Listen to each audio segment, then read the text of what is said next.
You're about to graduate from college and maybe end up in a new town. Well, maybe that's a daunting episode in your life, or maybe it should be, but fear not. Lindsey Gellman is here to help with some advice. She's from the Sunday Wall Street Journal, and she's been writing a great story on this. I remember graduating from college, it was nerve-wracking.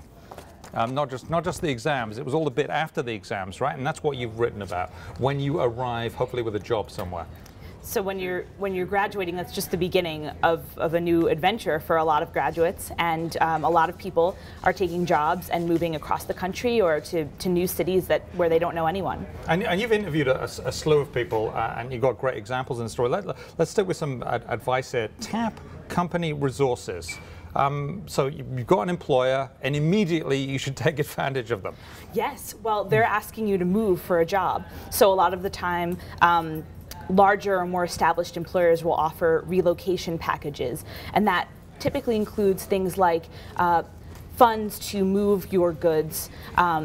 Also, it'll include things like helping you find a home in your new city, so flying you out to take a look at homes even before you move. And maybe pay any fees.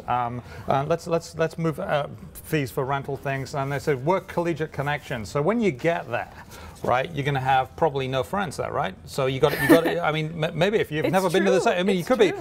You talk about someone who went out to Houston. They hadn't grown up there, and right. You know, no friends. So check out Collegiate Connections. So the idea is, before you graduate, see if anyone in your class is moving to your city, and you might want to go to a meetup if one is organized, or organize one yourself.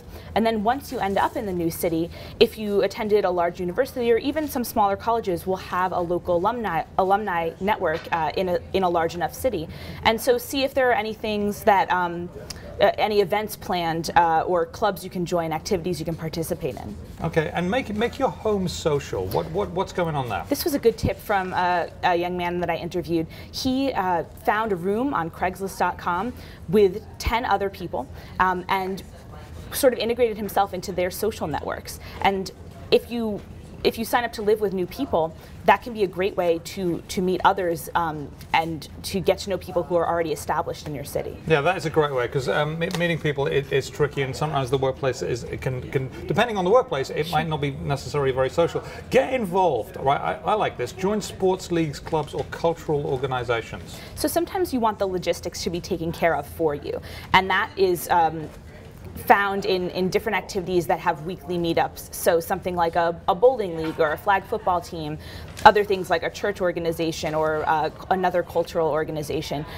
These regular sort of group activities can provide structure that could be useful to you if you're new. Yeah, and if you I mean, basically when you've been on campus, you just bump into people, right? Exactly. And it's a great line in your story about just you bump into people, and then you go for a drink or a coffee or whatever, right. And you naturally meet people that way. You got to make that extra effort when you move somewhere new. You got to get out. You got to. I mean, what if you don't play sport very well? What if you're like me and you got 2 left feet and you can't you can't kick a ball? It doesn't really matter, does it? Because that's not what it's about. No, it doesn't matter. You can join something that you're interested in. Join a book club. Join an art organization. Do something that you like to do, and find other like-minded people who are already doing that, and they're already set up in your city, and you can meet them and meet their friends. Okay, great stuff. Great. It's a lot of fun. Thank you very much. Thank you. We really appreciate your time. Lindsey Gellman of the Sunday Wall Street Journal.